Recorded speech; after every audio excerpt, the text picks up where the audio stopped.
Dan kalau kita perhatikan, ternyata bulan Muharram itu banyak kejadian-kejadian yang maha dahsyat. Efeknya semuanya itu dari kejadian yang dahsyat itu ternyata adalah kebaikan dari Allah. Misalkan tentang Nabi Adam alaihissalam itu pada bulan Muharram. Nabi Adam diterima taubatnya oleh Allah pada bulan Muharram, berarti kebaikan juga. Nabi Nuh alaihissalam diselamatkan di Bukit Cudi, itu pun pada bulan Muharram, kebaikan itu pun. Nabi Ibrahim diselamatkan dari api pun itu pada bulan Muharram. Nabi Musa diselamatkan di lautan, kemudian ditenggelamkannya Fir'aun pun pada bulan Muharram. Nabi Ayub disembuhkan dari penyakitnya pun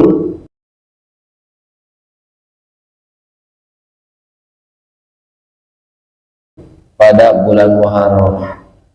Jadi kalau kita lihat, ternyata kebaikan-kebaikan dari Allah diberikan pada bulan Muharram.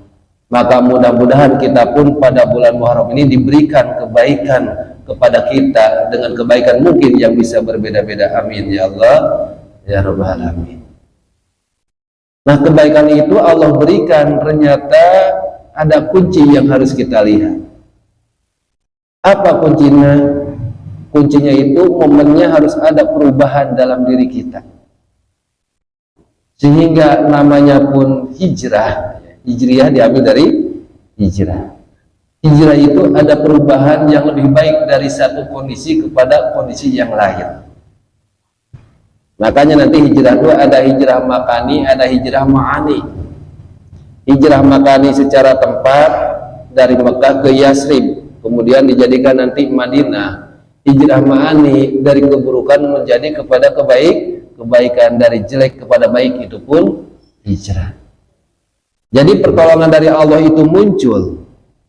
Nabi Adam diterima taubatnya, Nabi Ibrahim diselamatkan dari api, Nabi Ayub kemudian dari penyakitnya, Nabi Nuh dari bahaya bencananya, banjirnya. Ternyata Allah berikan kebaikan-kebaikan itu dengan kunci ada perubahan. Nah, Allah akan memberikan kebaikan kepada kita, kuncinya berarti harus ada perubahan di dalam kita. Sehingga mungkin sering juga kita perbaiki diri kita dengan perbaiki hubungan kita dengan memperbaiki hubungan kita dengan Allah. Insya Allah kebaikan Allah akan berikan. Kita dengan Allah itu hubungannya ada apa aja yang harus kita perbaiki, gitu ya. Jangan sampai kita tahu perbaikilah hubungan kita dengan Allah, dari sisi mana kita memperbaikinya. Maka di sini akan saya uraikan beberapa poin dengan beberapa ayat, bahwa ada hubungan kita dengan Allah. Ada hubungan abid dan ma'budnya, hubungan ibadah atau amal. Allah ma'bud yang ibadahi, kita abidnya. Hubungan kita dengan Allah itu ibadah, berarti berbentuk amal saleh. Kemudian berikutnya kita dengan Allah pun ada hubungan yang lain. Apa hubungannya? Hubungan kecintaan. Hubungan cinta. Kita cinta kepada Allah pun nanti Allah bisa cinta kepada kita. Saling mencintai. Jangan sampai nanti cintanya bertepuk sebelah tangan. Kita ngaku cinta ke Allah, Allahnya enggak. Nah, ini ada hubungan kecintaan. Nanti yang harus kita perbaiki, poin yang ketiga itu adalah kita dengan Allah ada hubungan jual beli. Ya, ada hubungan jual beli. Allah pembeli, kita penjualnya. Nah, minimal saya akan bawakan 3 poin aja, mudah-mudahan waktunya cukup. Kita perbaiki hubungan ini dengan Allah. Ya, perbaiki hubungan dengan Allah. Yang pertama, kita dengan Allah ada hubungan masalah ibadah atau hubungan amal. Allah Subhanahu wa taala berfirman di dalam surat Az-Zumar ayat 39, A'udzu billahi minasyaitonir rajim. Bismillahirrahmanirrahim. Qul ya qaumi i'malu ala makanatikum inni amilun fasawfa ta'lamun. Qul katakanlah ya qaumi wahai kaumku i'malu beramalah. Kita diperintahkan oleh Allah Subhanahu wa taala disuruh beramal. Dan di sini perintah berbentuknya pun kalimatnya kalimat perintah. Ketika kalimat perintah berarti menandakan hukumnya wajib. Karena dalam kitab Mabadi Awaliyah Qaidah Ushul Fiqih dikatakan al-amru lil wujub. Amr itu menandakan hukumnya wajib. Berarti kita wajib beramal. Wajib beramal di sini Allah sudah jelas perintahkan. Walaupun nanti yang bisa menghantarkan kita ke surga itu bukan amal, tapi di sini adalah perintah. Karena yang menghantarkan kita ke surganya mah adalah rahmat Allah. Cuma ciri-ciri orang yang mendapatkan rahmat itu banyak beramal. Nah kalau gitu berarti amalnya karena apa? Amalnya karena lillahi ta'ala, karena Allah semata. Kenapa kita harus beramal karena Allah semata? Kata Allah, ini amilun. Ini sesungguhnya aku amilun. Akulah yang beramal. Akulah pelaku. Artinya ketika kita sekarang berangkat dari rumah datang ke sini, siapa yang memampukan? Kalau bukan dengan kudrat iroda Allah, kita mampu enggak? Tadi hakikatnya amil siapa? Pelaku siapa? Kita mampu sholat malam atau bangun tengah malam melaksanakan tahajud, Allah yang menggerakkan kita. Sehingga mampu melaksanakan, mau 2 silakan, 4 silakan, bahkan 8 dan 3 itu sangat bagus. Tapi kita pas mampu melaksanakan meyakini bahwa Allah lah yang memampukan dengan kalimat la haula wala quwata. Tiada daya, tiada kekuatan, hanyalah Allah yang memampukan kita. Kita nggak bisa berbuat apa-apa. Itu yang harus kita dasarkan. Jadi pas kita mampu beramal, tinggal bersyukur kepada Allah. Allah memampukan kita untuk beramal. Nah kalau kita beramal, jangan dululah kita beramal bekerja dengan Allah. Kita beramal di perusahaan aja, di pabrik aja. Kalaulah kita sebagai karyawan, mungkin di sana ada bos kita. Kalau kerja, kemudian ada bos kita, kira-kira kerjanya rajin apa enggak? Rajin apa enggak kira-kira nih? Apalagi ada bos dari luarnya, orang Jepangnya gitu. Rajin ya? Alhamdulillah rajin. Terus bosnya enggak ada, tapi CCTV ada. Kira-kira tetap rajin enggak? Rajin juga. Itu ketika beramal di hadapan manusia. Kok kenapa ketika antara amilnya kita berarti ya dengan berhadapan dengan manusia lagi, dengan bos, kita bekerja dengan bos, begitu kita tanggung jawab, sementara kalau kita beramal dengan Allah, tanggung jawabnya kadang bisa berkurang. Padahal kita dengan Allah ada hubungan amal. Bahasa kita mah amal kan bahasa Arab, bahasa kita mah hubungan pekerjaan. Diperintahkan i'malu beramal. Kita kurang menjaga. Di perusahaan mah ya, mungkin ketika ada aturan disuruh masuk jam 7, istirahat jam 12, pulang jam 4, kira-kira berani nggak melanggarnya? Kalau kerja di perusahaan, masuk digeser sejam dari jam 7 masuknya jadi jam 8. Istirahat jam 12, geser istirahatnya jadi jam 11. Pulang aturan jam 4, digeser pulangnya jam 3, digeser sejam aja, kira-kira bermasalah apa enggak? Bermasalah ya.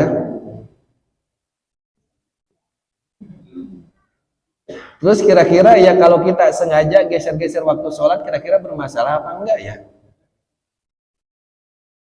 Di perusahaan saja waktu itu diatur. Masuk, istirahat, pulang teh diatur. Kadang pakaian pun diatur ya. Pakaian seragam, kalaupun itu bahannya nggak suka, warnanya nggak suka, sampai kainnya pun keras, gerah, tetap dipaksa dipakai ya. Walaupun benar-benar nggak suka, di rumahnya nggak dipakai, tapi pas gerbang kira-kira tetap dipakai apa enggak? Sementara kita dengan Allah Subhanahu wa Ta'ala pun harus bicara waktu juga. Ini ada hubungan Allah Subhanahu wa Ta'ala dan kita sebagai manusia. Tadi pertama, Allah dan kita ada hubungan amal, yaitu bentuk dari ibadah.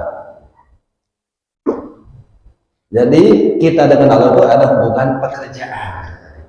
Di perusahaan saja antara kita dengan bos kita begitu diaturnya. Berarti kita dengan Allah pun harus diatur. Jangan sampai gitu. Kalau di perusahaan kita karyawan serasa bos, kira-kira gimana tuh? Di hadapan Allah kita hamba, tapi ingin bebas. Nah itu karyawan serasa bos. Disuruh masuk jam 7, jam 8. Sholatnya udah jelas, alal mu'minina kitabam mauquta, waktunya ditetapkan, dijelaskan, ditentukan. Kita geser-geser sejam-sejam tanpa ada sebab apapun. Nggak boleh kalau sengaja, kecuali mungkin ada uzur, bisa di perjalanan dan lain sebagainya. Ini perbaiki. Jadi kalau kemarin belum seperti itu, momennya kita berubah, kita berhijrah supaya dapat kebaikan dari Allah Subhanahu wa Ta'ala. Itu poin yang pertama. Kemudian poin yang kedua, kita dengan Allah itu ada hubungan kecintaan atau mahabbah. Jadi kita dengan Allah ada hubungan cinta atau mahabbah. In kuntum tuhibbunallah fattabi'uni. Jika engkau mencintai Allah, jika engkau ingin dikatakan mencintai Allah, maka ikutilah aku. Nah berarti bahasanya saling mencintai. Khawatirnya gini, tadi bertepuk sebelah tangan, enak nggak kalau cinta bertepuk sebelah tangan? Kita yang mencintai, Allah yang dicintai. Hubungan kita dengan Allah adalah hubungan cinta. Bagaimana ingin katakan ada cinta?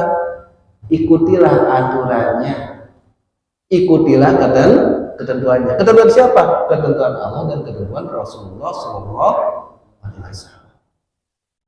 Dan kalau bicara cinta, bukan di lisan saja, bukan di hati saja, tapi cinta itu adalah butuh perbuatan.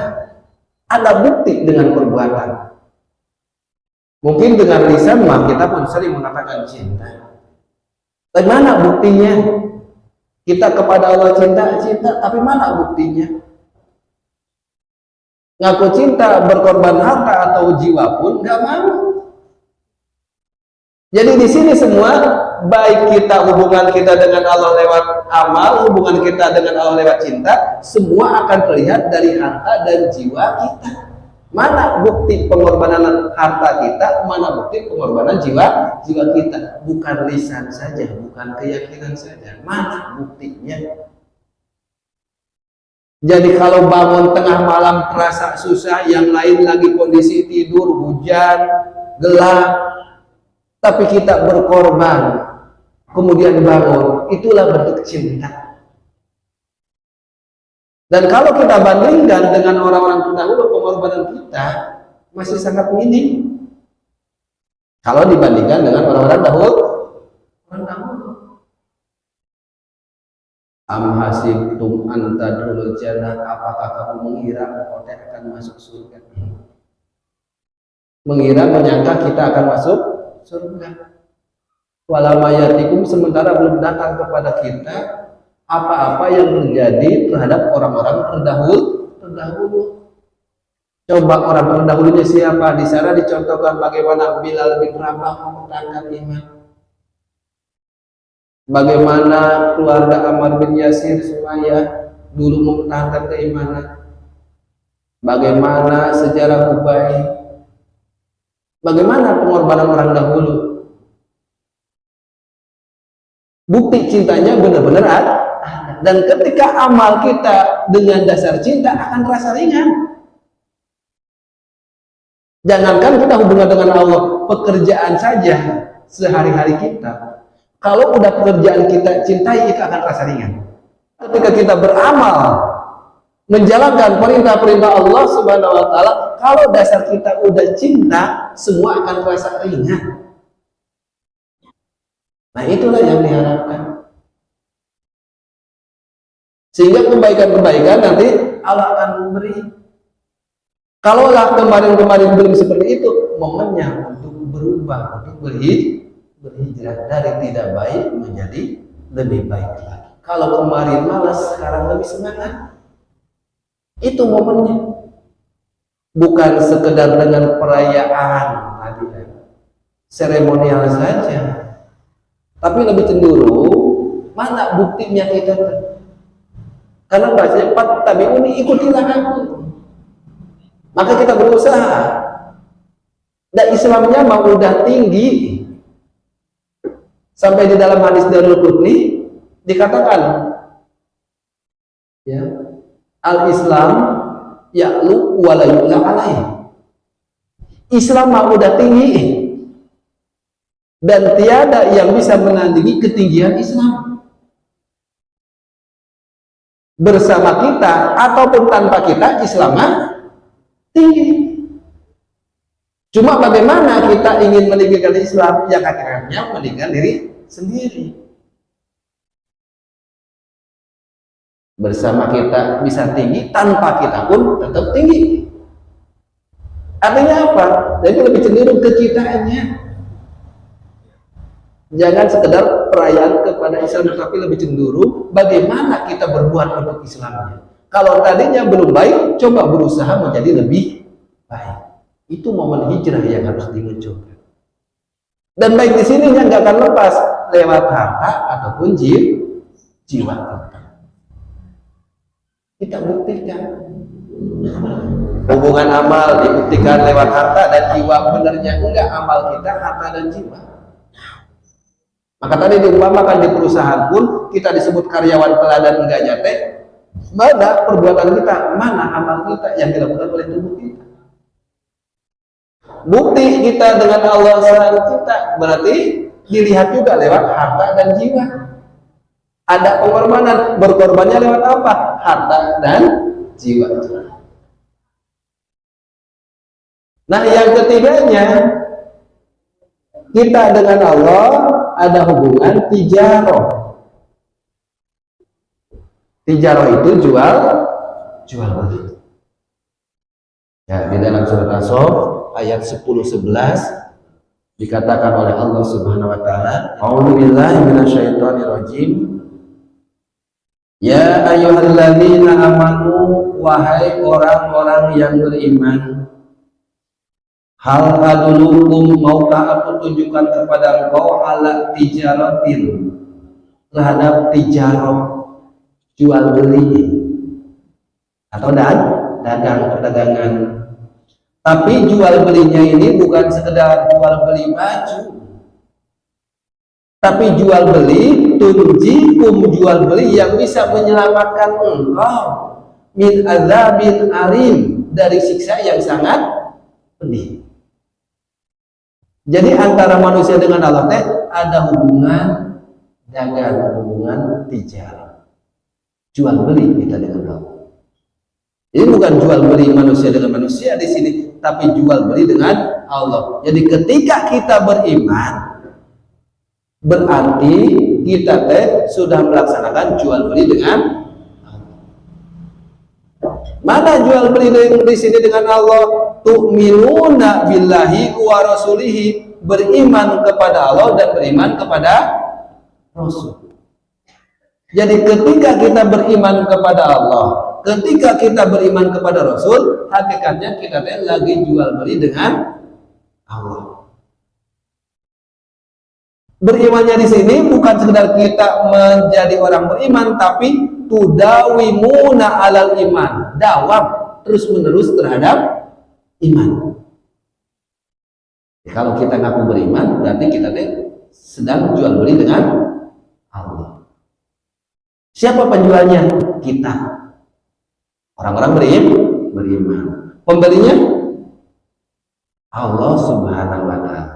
Jadi hubungan kita dengan Allah berarti Allah pembeli, orang beriman penjual. Jadi kalau kita ngaku orang beriman, berarti kita adalah penjual.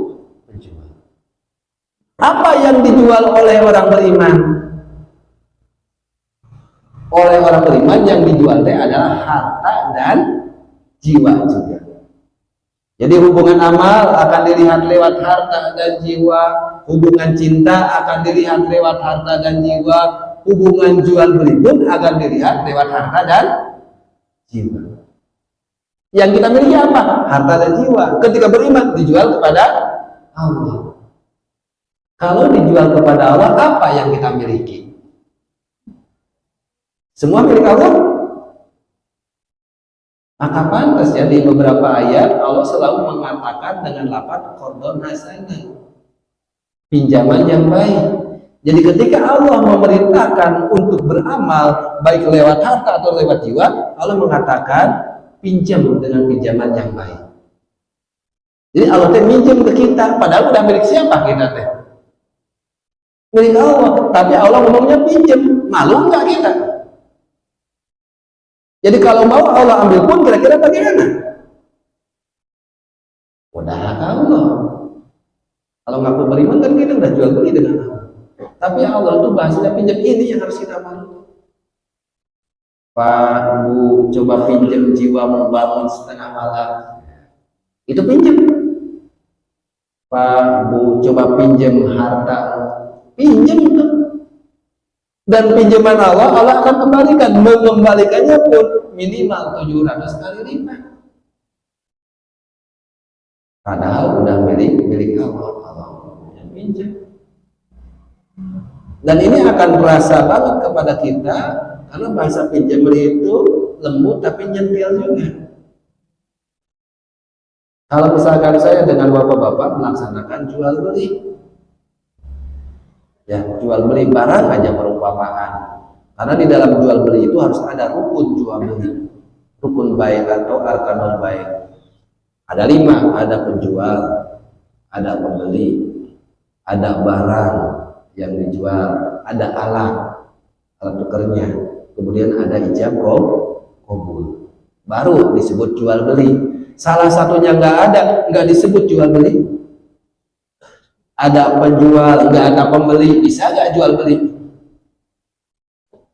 Penjual ada, pembeli ada, barangnya nggak ada, akan terjadi jual beli? Enggak juga. Penjual ada, pembeli ada, barang ada, tapi barangnya nggak ada, jadi jual beli? Enggak, ngancuk itu namanya.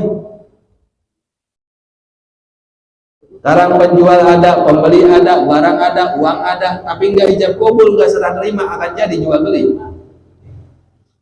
Enggak akan terjadi itu jual beli. Maka kita dengan Allah pun ada jual beli. Bagaimana jual beli dengan Allah? Tinggal kita beriman kepada Allah, kita beriman kepada Rasulullah SAW. Karena memang di dalam ayat yang lain diterangkan di sini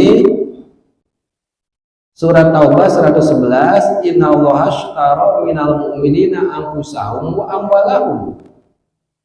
Innallaha, sesungguhnya Allah, ishtara, telah membeli Allah, minal mu'minina, dari orang-orang beriman, anfusahum, jiwanya, wa amwalahum, dan hartanya. Harta dan jiwa kita udah dibeli oleh Allah. Kalau udah dibeli oleh Allah, apa yang kita miliki? Apa yang kita miliki? Gak ada.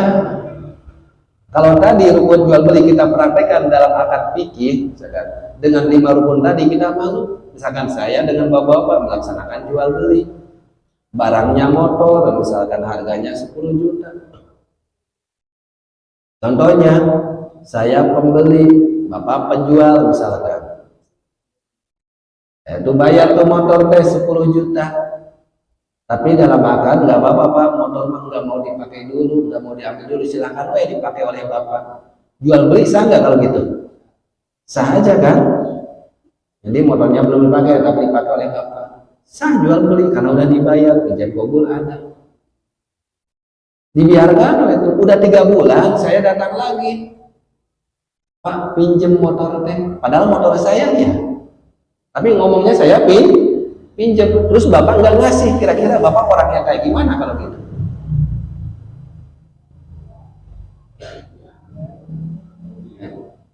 Kira-kira orangnya kayak gimana kalau karakternya kayak gitu?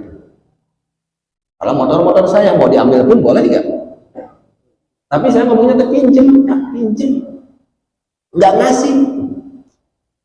Nah kita dengan Allah ada hubungan jual beli. Allah pembeli, kita penjual. Yang kita jual harta dan jiwa. Kemudian Allah pinjem, Pak pinjem jiwanya, Pak pinjem hartanya di masjid belum beres. Pinjem bukan tuh? Pinjem. Kemudian nggak ngasih pinjaman. Berarti orang yang tak tahu, yang jawab masing-masing bukan saya. Tak tahu diri. Terus Allah bahasanya pinjem. Kalau Allah bahasanya pinjem, yakin nggak Allah akan kembalikan? Yakin ya? Mengembalikannya berlipat-lipat? Di bank mungkin nggak ada yang mengembalikan 700 kali lipatnya. Tapi Allah mah mengembalikan 700 kali lipat. Jadi kalau satu sak Allah balasnya jadi gede ya. Oh, tapi malas begitu nyisihkan. Ini ya. Tapi juga ya ketika nitipkan satu sak ya dipakai memang satu sak untuk pembangunan, jangan dipakainya untuk yang lain. Jangan digunakan untuk yang lain. Karena suka ada ya beberapa kejadian udah jelas akan jadi untuk pembangunan dipakai untuk yang lain. Itu ada dalam fikih, misalkan dalam Bugiyah Murtasyidin ataupun dalam Hasiyah Mujairimi dikatakan lauqala, kalau ada orang yang bicara hudhada, ini ambil nih harta saya segini, nyerahin ya. Wastaro langkamihi, yang udah nih beliin untuk semen, bangun masjid. Kada ta'ayana, maka barang tersebut udah tentu khusus nggak boleh buat yang lain. Kira-kira kalau masjid belum beres, orang-orang uangnya untuk apa? Bangun, berarti jangan digunakan untuk yang lain. Dan ketika bapak-bapak mampu mengeluarkan harta dan jiwa, jangan merasa itu hasil diri sendiri. Toh yang memampukan siapa? Allah Subhanahu wa Ta'ala. Jadi pas mampu kita menyisihkan, tinggal bersyukur. Ya Allah, alhamdulillah kok saya bisa menyisihkan sekian. Nah, hakikatnya yang bisa menyisihkan siapa? Bukan kita. Karena ada mungkin sebagian orang yang hartanya banyak, ada niat ingin di hatinya menyisihkan, tapi nggak terjadi. Karena Allah nggak memberikan qudroh dan iradah, nauzubillah kayak gitu. Tapi ada orang yang niat belum terlihat tuh, ya, dari mana ini budgetnya, dari mana biaya, tapi ada keinginan, ya Allah, saya pingin ikut tuh ya untuk menguatkan harta saya. Dan jiwanya mau udah berjamaah terus kan, ya, jiwanya udah berjamaah terus. Kita misalkan nggak mampu untuk bangun, tapi berjamaah maghribnya, isanya, berjamaah subuhnya kita jalankan, itu seperti membangun juga kan. Nah udah jiwanya mah kita isya berjamaah terus, subuh pun berjamaah terus, tapi ingin juga lewat amwalnya, belum kebayang tuh.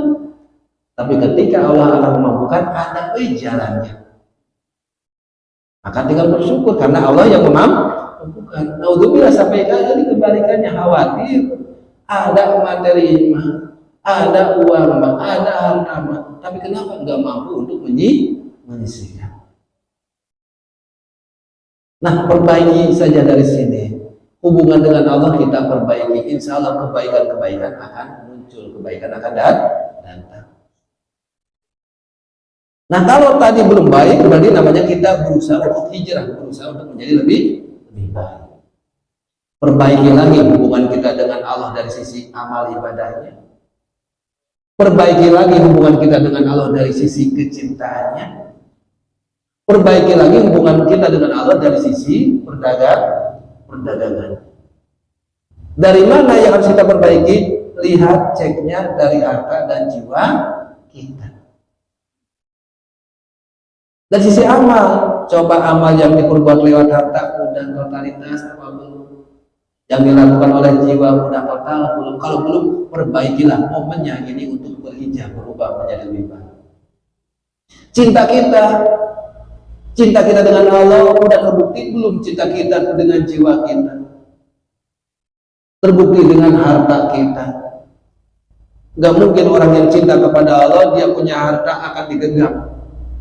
Yang namanya orang cinta harta bukan dipegang, tapi kalau cinta harta itu digunakan untuk di jalan-jalan Allah. Kenapa digunakan? Karena akan ketemu lagi nanti. Yakin kan akan ketemu lagi? Jadi kalau cinta itu bukan kita pegang, bukan kita tumpuk-tumpuk, tapi kita keluarkan di jalan Allah. Itu bentuk orang yang cinta harta. Dasarnya cintanya karena kepada Allah Subhanahu. Ini mau cinta Allah dikumpulkan, mau dikeluarkan enggak lagi. Itu bukan cinta, itu macam jahe atau beres-beres. Tapi insya Allah ini mah ya cepat segini ya. Alhamdulillah berarti semangat pengorbanan harta dan jiwanya ada. Yang mudah-mudahan istiqomah. Kenapa bahasanya harus istiqomah? Setan itu nggak akan senang kalau lancar. Kalau lancar nggak senang, kalau cepat nggak senang. Inginnya dilama-lamain. Inginnya ada kejadian-kejadian yang nggak disukai. Ada celah sedikit pun akan dijadikan. Tapi mudah-mudahan kita mau istiqomah. Dan itu bisa istiqomah dengan berusaha untuk berjamaah. Maka mudah-mudahan berdoa kepada Allah, ya Allah mudahkanlah kami untuk bisa berkorban harta ataupun jiwa. Nah momennya sekarang momen penyemangat, yaitu momennya hijrah berubah. Jadi hijrah bukan sekedar berubah tampilan. Dulu sokok pakai kaos, sekarang baju koko. Bukan gitu hijrah. Dulu belum ada jenggot, sekarang kayak jenggotan. Bukan gitu hijrahnya. Tapi dari jiwa dulu, dari harta dulu. Mana bukti pengorbanan harta dan jiwa? Perbaikilah dari sisi ini aja dulu 3 poin. Perbaiki hubungan dengan Allah, perbaiki hubungan dengan Allah dari sisi ini aja. Kalau kita perbaiki hubungan dengan tetangga kan bisa dengan ucapan, dengan perbuatan. Ini perbaiki hubungan kita dengan Allah dari sisi mana? Amal kita, kecintaan kita, dan perdagangan kita. Dari sisi amal, khawatir kita merasa jadi bos itu. Dari sisi cinta, khawatir kita cinta bertepuk sebelah tangan, gak enakan sebelah tangan banyak. Ada suaranya kan tepuk sebelah tangan. Nah ada harus 2 kan. Dari sisi jual beli itu ya perasaan kita udah jual tapi ngerasa nggak ngejual. Kalau kita udah ngejual, kita beriman kepada Allah, kita ngejual harta dan jiwa, kita nggak punya apa-apa, semua milik Allah. Jadi pas Allah minta pun kita akan serahkan, Allah pinjam pun akan kita serahkan. Boro-boro pinjam mau diambil pun boleh, bukan hak kita lagi. Tapi kadang kita merasa itu masih hak kita atau milik kita. Sampai-sampai kalau hilang saja, jadi pikiran disalahin anak. Padahal hilangnya uangnya 100.000, anak-anak kena marah. Ya kan? Hari pas hilang dunia dan isinya, nyantai. 100.000 marah, hari hilang dunia dan isinya, nyantai. Kelewat qobliyah subuh kan hilang dunia dan isinya, nyantai itu. Nah padahal milik siapa di harta 100.000 yang hakikatnya milik Allah. Kok kenapa kita dapatkan hasil kerja kita? Amanah dari Allah. Ketika amanah semua akan diminta pertanggungjawaban. Insya Allah mudah-mudahan kita dimampukan oleh Allah, dikuatkan oleh Allah untuk menjadi orang-orang yang lebih baik di hadapan Allah.